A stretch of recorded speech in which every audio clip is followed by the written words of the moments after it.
इंद्रदेव, सूर्यदेव, वायुदेव, अग्निदेव, वरुण देव, आप सभी की पत्नियां सुरक्षित हैं, क्योंकि मेरा कवच उन्हें किसी भी अहित से सुरक्षित रखेगा। माता, आपका कोटि कोटि धन्यवाद। आपने कृपा कर हमारी सारी चिंताएं हर ली। माता, यदि सभी देवियां सुरक्षित हैं, तो क्या हम उन्हें अपने साथ लौटा कर ले जाएं? नहीं, अभी वो समय नहीं आया, क्योंकि शुंभ और निशुंभ के वध होने तक देवियां मेरे ही कवच के संरक्षण में गुफा में सुरक्षित रहेंगी।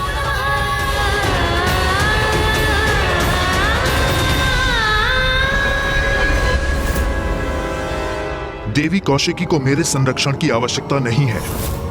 मैं आपका और असुरों के बचाव का प्रयत्न कर रहा हूँ। बस बस जाओ यहाँ से, चले जाओ यहाँ से रक्तबीज। इन्हें समझाने के मेरे सभी प्रयत्न विफल हो गए हैं। अब मेरा यहाँ से निकलने का समय आ गया है।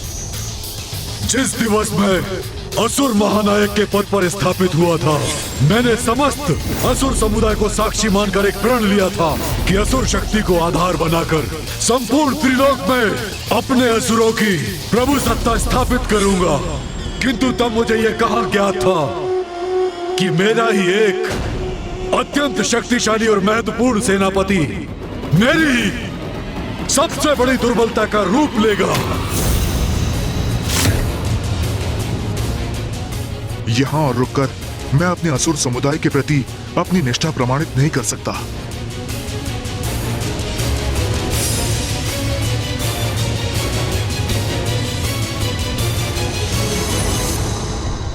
जाओ रक्तबीज, जाओ, भाग जाओ यहाँ से, क्योंकि तुम्हारा आज ये पलायन असुरों के साथ महाद्रोह है। किंतु ये तुम्हारा स्वभाव ही है।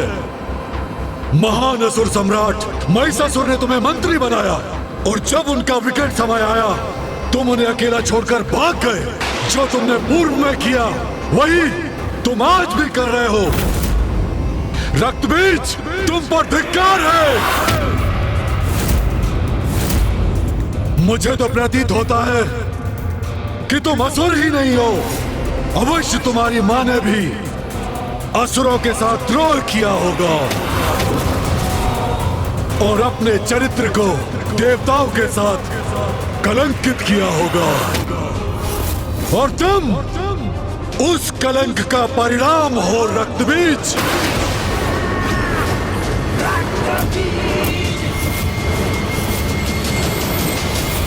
उचित कहा भ्राता आपने। तभी तो बार बार देवियों का साथ देकर अपने आप को कलंकित करता है ये। सुना तुमने जो मेरे भ्राता ने कहा? वो कल सभी असुरों की जीवा पर होगा, और सभी असुर यही कहेंगे कि तुम्हारी मां के ही कारण तुम्हारी निष्ठा देवताओं के प्रति है। कभी देवी कात्यायनी तो कभी देवी कौशिकी। इन देवियों के लिए अपने ही नायकों का परित्याग कर तुम भाग जाते हो। बस बस, इतना दुस्साहस कैसे कर लिया तुमने?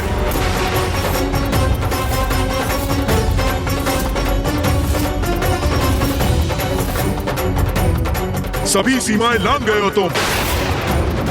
मेरी मां के प्रति अपशब्द कहा तुमने। तुम्हें इसका दंड मिलेगा। अपने हाथों से तुम्हारा वध करूंगा मैं। स्तंभन! स्तंभन! स्तंभन!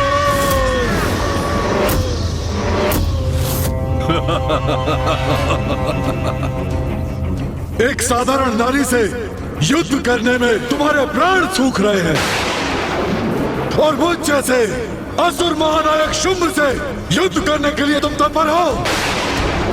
यह कैसा परिहास है? इस बंधन से मुक्त होता तो अभी अपनी शक्ति का परिचय देता तुम्हें।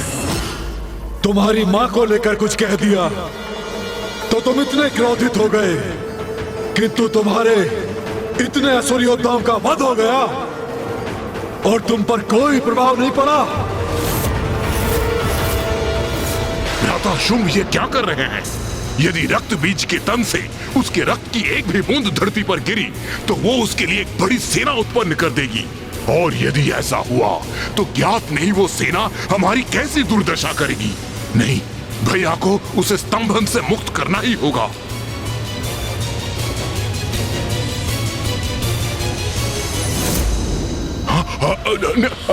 रुकिए भैया, उसे स्तंभन से मुक्त कीजिए। ये युद्ध नहीं करना चाहता है तो इसे जाने दीजिए। क्यों अपनी शक्ति को व्यर्थ कर रहे हैं इस पर?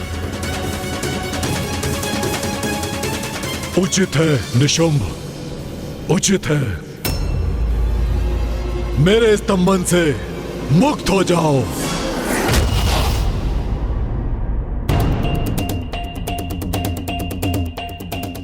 आपके रोकने के पूर्व मैं देवी कौशिकी से युद्ध करने जा रहा था, जिससे भविष्य में कोई भी मेरी मां के नाम को कलंकित करने का दुस्साहस न करे। एक निष्ठावान मंत्री होने के नाते मैंने महाराज महिषासुर को चेतावनी दी थी, और आज फिर आपको भी चेतावनी दे चुका हूं, जिसे समझने के लिए तैयार नहीं हैं आप।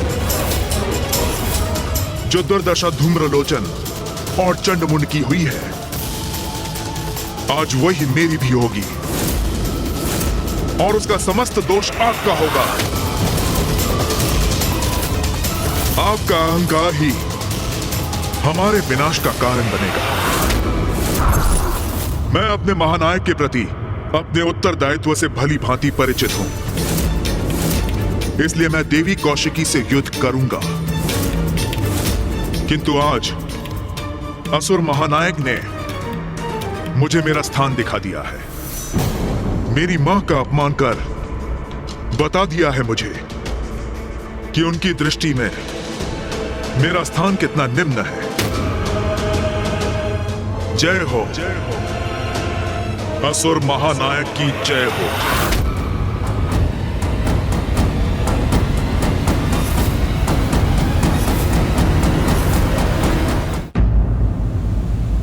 देवगण, आप सभी के यहाँ से प्रस्थान का समय आ गया है।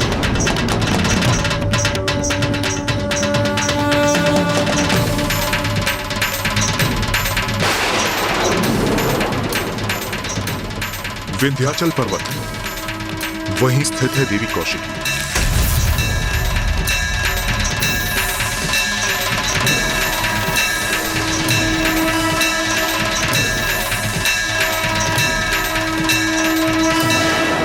माँ, हमें यहाँ से दूर मत भेजिए। ये सब जो घटित हो रहा है और जो होने वाला है, ये सभी तो आपकी ही लीला है माँ। हमें भी यहाँ रहकर आपकी उसी लीला का प्रत्यक्षदर्शी बनने की अनुमति दीजिए माँ।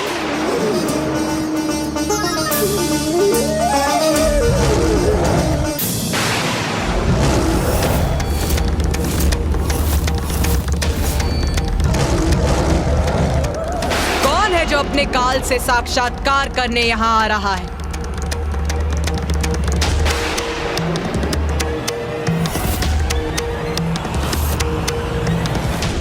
रक्त बीज, रक्त बीज।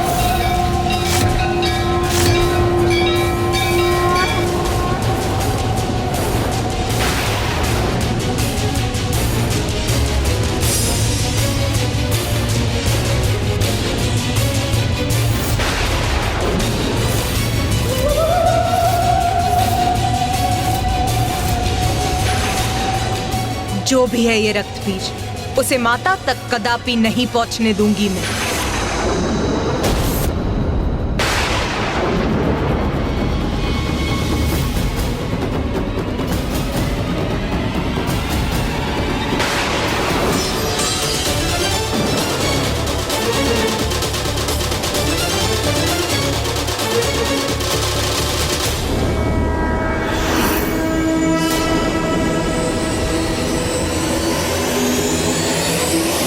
जगत जननी,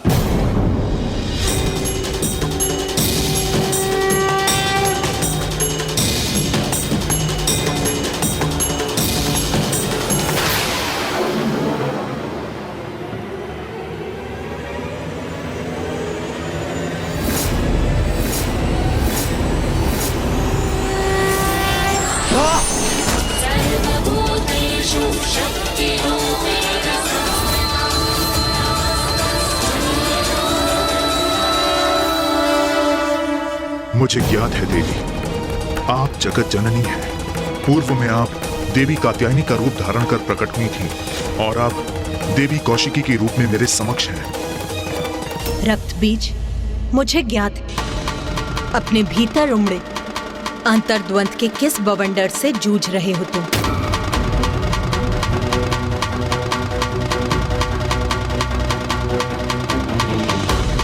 मैं आपसे युद्ध करने के लिए विवश हूं जगत जननी। पूर्व में भी मैंने महाराज महिषासुर को चेतावनी देने का प्रयत्न किया था, किंतु मैं असफल हुआ और अब पुनः असुर महानायक शुंभ को आपकी शक्ति के प्रति सचेत करने में विफल हुआ हूं मैं। तब भी और अब भी जो उचित था वही करने का प्रयास किया मैंने, किंतु मेरा प्रयास व्यर्थ हुआ। मेरे अपने मुझे द्रोही कहकर दुत्कारने लगे, मेरी मां पे आक्षेप लगाकर उनका अपमान कर रहे हैं। मैं उस कलंक से मुक्ति पाने के लिए असुर महानायक शुंभ के सेनापति के रूप में आपसे युद्ध करने के लिए यहां प्रस्तुत हुआ हूं।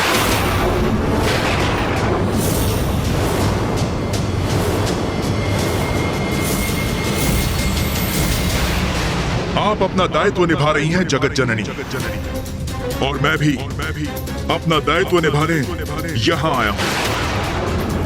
ज्ञात है मुझे अंततः आपके हाथों मृत्यु होगी मेरी,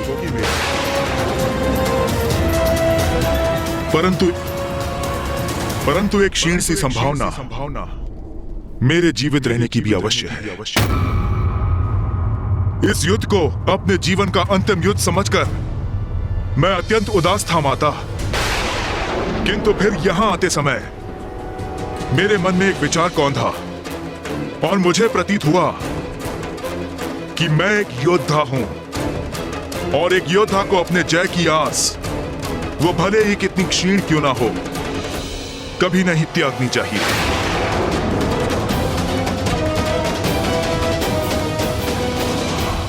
और ये उचित भी है, आप जगत जननी हैं, देवी शक्ति हैं, तो मैं बुराई का साथ देने पर भी हूं तो आपका ही अंश, अर्थात आप मुझ में उपस्थित हैं और मैं आप में। इसलिए हम दोनों भिन्न होते हुए भी एक ही हैं और हमारी शक्ति का स्रोत भी एक ही है। जब शक्ति एक है तो फिर इस युद्ध में जहां आपकी शक्ति सफल हो सकती है तो मेरी क्यों नहीं।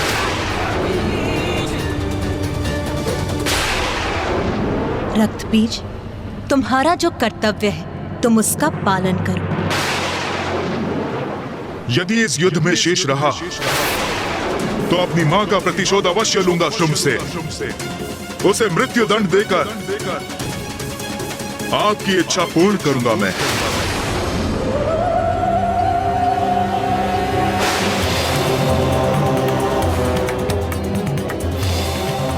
मैं आपसे युद्ध करने के लिए प्रस्तुत हूं माता। आज्ञा दीजिए देवी कौशिकी, वो आपसे युद्ध करने आया है, किंतु उसके पूर्व उसे मुझे पार कर आगे बढ़ना होगा।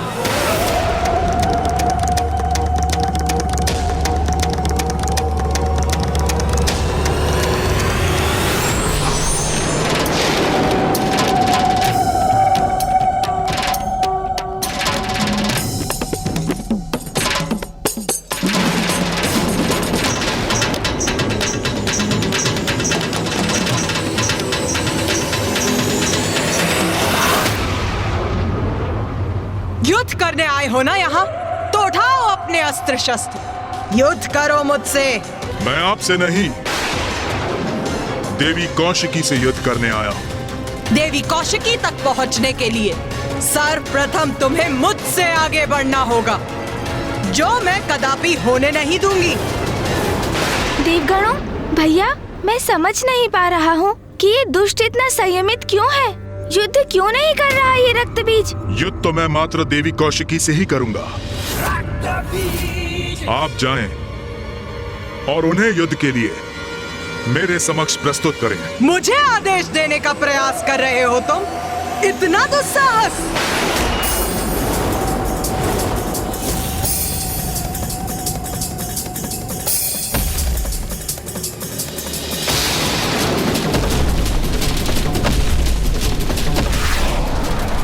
आइए देवी, युद्ध कीजिए मुझसे, यही तो मैं भी चाहता हूं।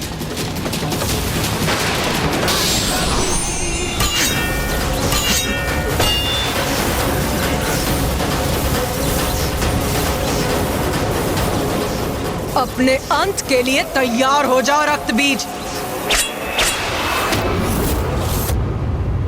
इतना सरल नहीं है मेरा अंत।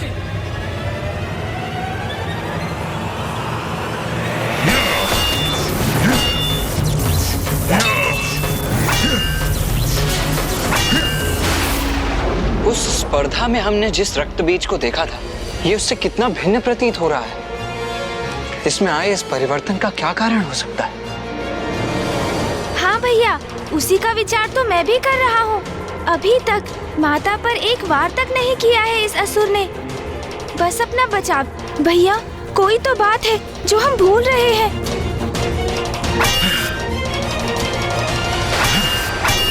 प्रथम पूज्य गणेश जी, रक्तबीज को ये भली बात ही ज्ञात है कि वो माता का सामना कदापि नहीं कर सकता, इसलिए वो केवल युद्ध करने का स्वांग कर रहा है, जिससे कि वो शुंभ को संतुष्ट कर सके। नहीं देवराजेंद्र, असुर युद्ध भूमि में आकर अपने क्रोध के वश में अक्षम हो जाते हैं। इसलिए उसकी आसुरी प्रवृत्ति उसे संपूर्ण सामर्थ्य से युद्ध करने पर विवश कर देती है। किंतु ये तो इतना शांत है, इसके पीछे अवश्य कोई अन्य रहस्य है।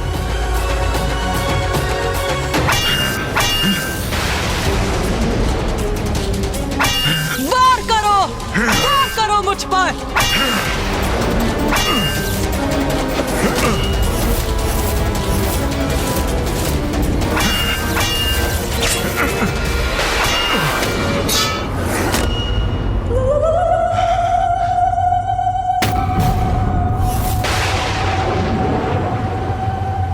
निशस्त्र योद्धा पर वार नहीं करती मैं।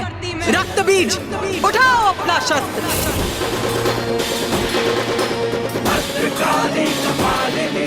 सुना नहीं? अपना शस्त्र उठाकर प्रस्तुत हो युद्ध में। उठाओ, वार करो मुझ पर।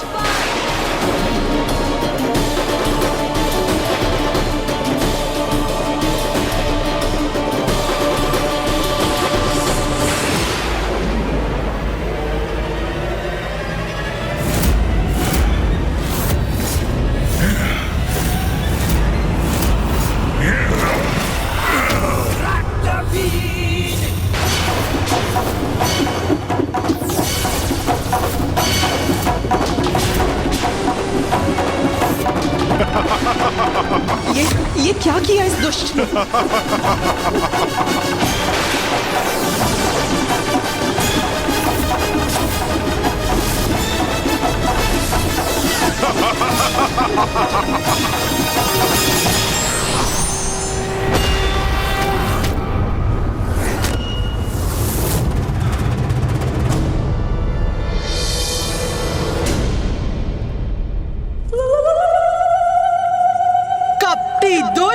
तूने छल से देवी कौशिकी पर वार करने का दुस्साहस कैसे किया?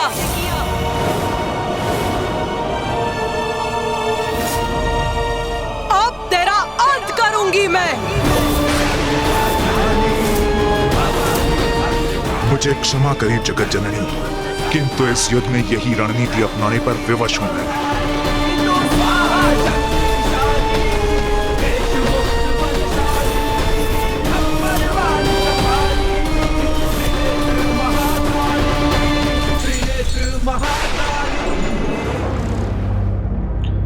क्या हुआ भ्राता निशुंभ, इतने अधीर क्यों हो? महाराज शुंभ, क्या रक्तबीज युद्ध करेगा? इस बात का हम विश्वास कैसे कर सकते हैं? देवी देवी कह के गुणगान गाने वाला वो द्रोही कदाचित अभी उस देवी के चरणों में गिरकर भजन गा रहा होगा। ऐसा कुछ नहीं होगा भ्राता निशुंभ। ऐसा कुछ नहीं होगा। ऐसा नहीं होगा ये आप किस विश्वास पे कह रहे हैं? क्योंकि रक्त बीज के स्वभाव से भली भांति परिचित हूं। वो हमारे समान निर्लज्ज नहीं है। उसकी मां का अपमान कर हमने उसकी भावनाओं को ठेस पहुंचाई है, और वो मूर्ख अपनी मां के सम्मान के लिए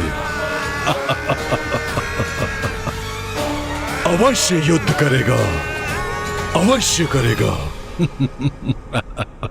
कहीं वो धूम्रलोचन, रूरू, महेश पौंड्रक और चंडमुंड के समान उसकी मृत्यु हो गई तो? कैसे होगी उसकी मृत्यु, जिसके रक्त के प्रत्येक बूंद से एक और रक्त बीज उत्पन्न होगा।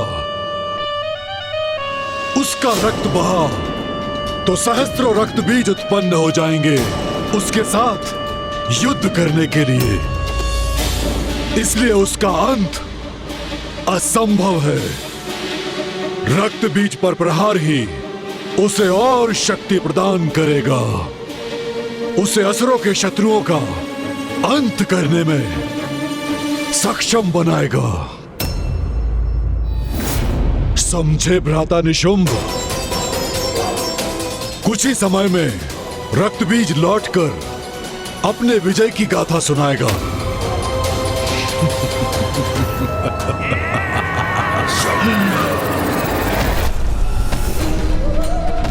और उग्र प्रहार कीजिए मुझ पर देवी काली।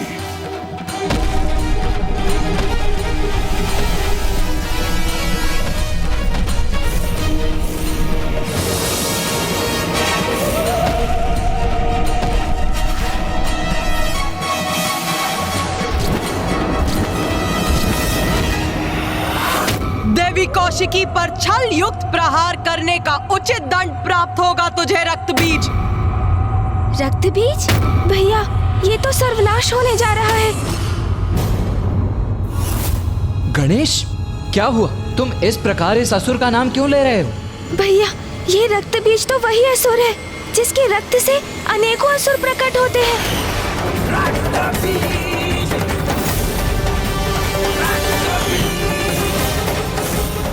तो ये है उसकी चाल। वो माता को क्रोधित कर रहा है, जिससे वो उस पर वार करे और उसका रक्त बहे, और जिससे उसके प्रतिरूप उत्पन्न हो और उसकी सहस्त्रों असुरों की सेना प्रकट हो जाए।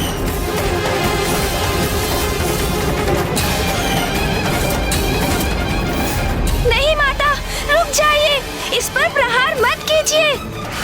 रुक जाइए माता, रुक जाइए। यही तो चाहता था मैं।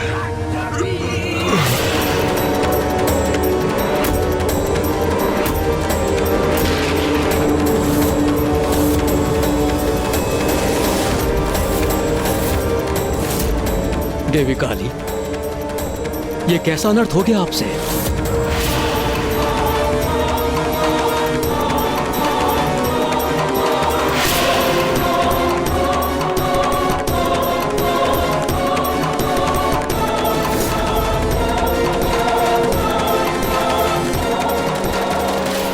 मुझे आप पर वार करना ही था, वही किया मैंने। मां काली को उत्तेजित कर स्वयं पर प्रहार कराने का यही उपाय था।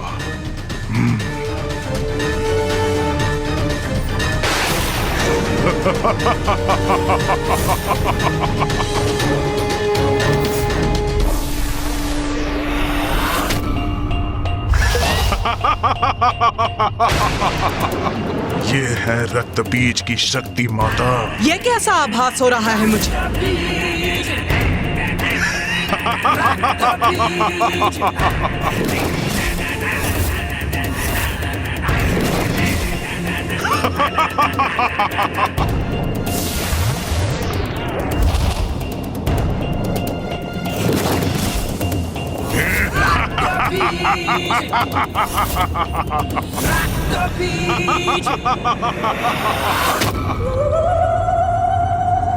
तो अभी अंत नहीं हुआ इसका? माँ को घेर लिया है रक्त बीज के उन प्रतिरूपों ने। अब माँ इन सहस्त्रों असुरों का अंत कैसे करेंगी?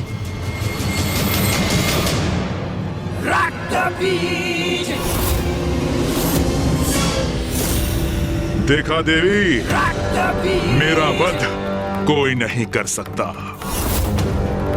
मैं तो अमर हूं। त्रिदेव त्रिदेवियों एवं उनके अंश के सिवाय कोई अमर नहीं है रक्त बीज। किंतु तुम असुरों को ये सत्य समझ में क्यों नहीं आता? तुम्हारी भ्रांति कभी मिटती क्यों नहीं?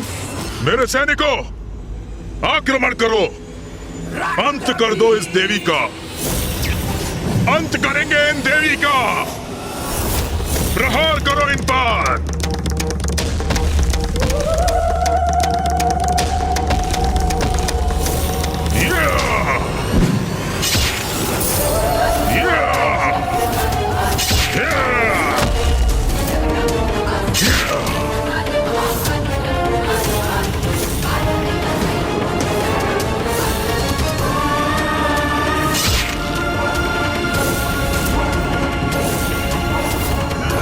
कितनी भी संख्या में प्रस्तुत क्यों ना हो जाओ, किंतु मैं तुम सभी का वध करूंगी।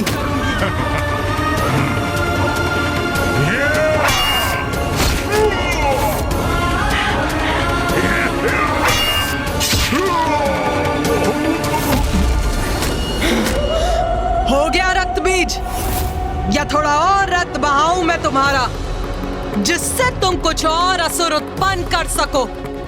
उसकी कोई आवश्यकता नहीं पड़ेगी महाकाली, क्योंकि आप तो मेरी सेना के निरंतर उत्पन्न होने का उपाय कर चुकी हैं।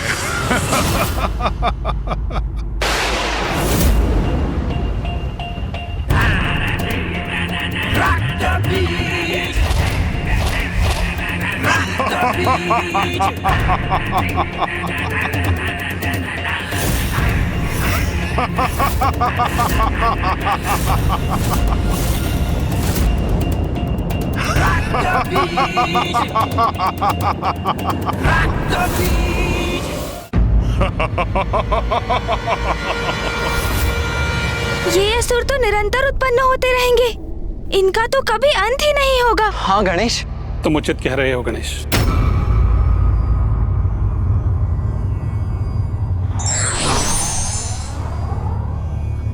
प्रणाम मामाश्री। प्रणाम मामाश्री श्री हरि नारायण।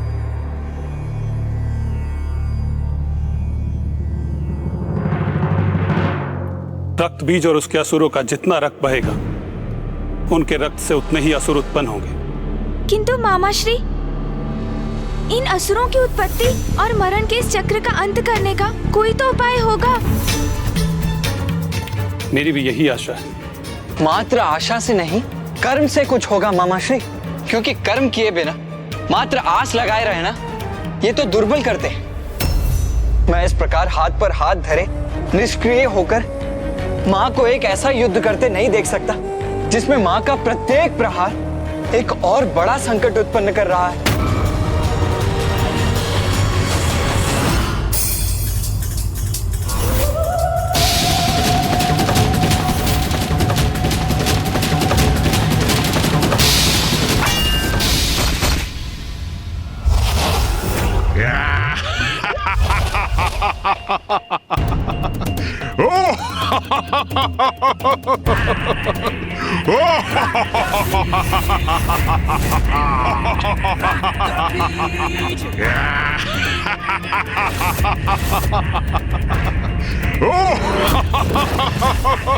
माता, मुझे इन असुरों से युद्ध करने की अनुमति दीजिए।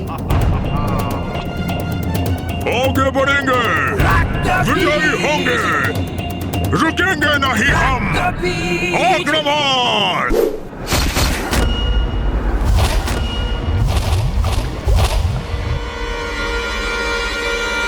भैया, भैया, इस प्रकार आपको ऊंचे स्वर में रोकने का आशय नहीं था मेरा, किंतु मैं सशंकित हो गया भैया। सशंकित हो गए तुम? क्यों गणेश? कि कहीं आप माँ और इस असुर के मध्य युद्ध में हस्तक्षेप ना कर बैठे। किंतु यही तो उचित कर्म है ना गणेश। यदि माँ के स्थान पर कोई और स्त्री भी होती तो धर्मपरायण योद्धा का धर्म तो उनकी सहायता करना ही होता ना। किंतु भैया वो कोई साधारण स्त्री कहाँ है? ये तो माँ के प्रति आपका स्नेह है, जिसके कारण आप उनकी क्षमता को अनदेखा कर रहे हैं। मैं अनदेखा कर रहा हूँ? क्या अनदेखा कर रहा हूँ मैं गणेश? यही भैया कि आप भी उनके एक भाग ही हैं। वो तो स्वयं संपूर्ण है, तो एक भाग संपूर्णता का सहायक कैसे हो सकता है?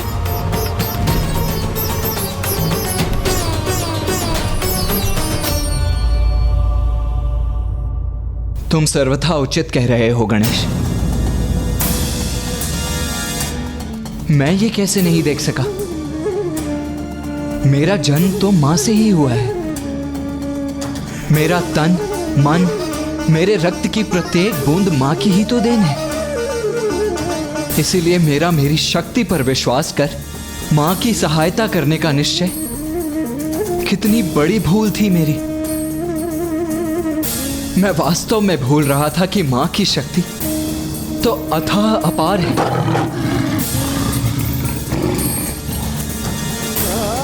जैसे सागर का जल और जल की एक बूंद सागर की सहायता कैसे कर सकती है? मैं अवश्य क्षणिक आवेग में बह गया था गणेश। आप उचित कह रहे हैं भैया। जिस प्रकार हमारे शरीर में स्थित रक्त की प्रत्येक बूंद माँ की ही देन है, उसी प्रकार रक्त बीज की देह का रक्त भी माँ का ही अंश है। उसी रक्त को माँ के विरुद्ध उपयोग करने में आतुर है, बिना ये जाने कि वो रक्त तो माँ से ही उत्पन्न होता है, अंत में माँ में ही समा जाता है।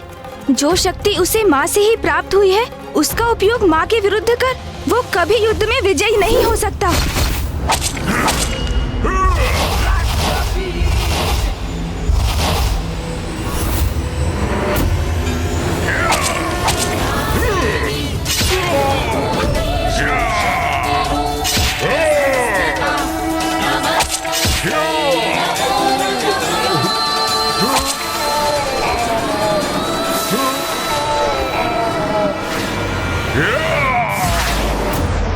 अब ये कैसी ध्वनि है? किसका आगमन हो रहा है?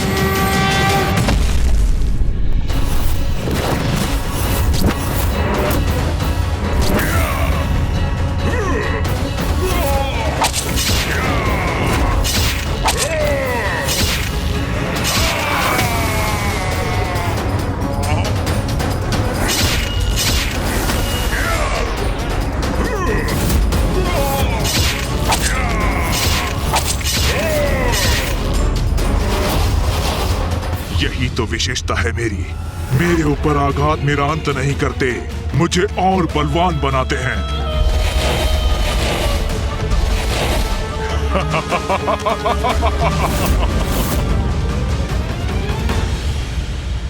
इस प्रकार तो ये असुर निरंतर उत्पन्न होते रहेंगे, इनका कभी अंत ही नहीं होगा। गणेश जी, आप उचित कह रहे हैं। इस प्रकार तो ये युद्ध अनंत काल तक ऐसे ही चलता रहे।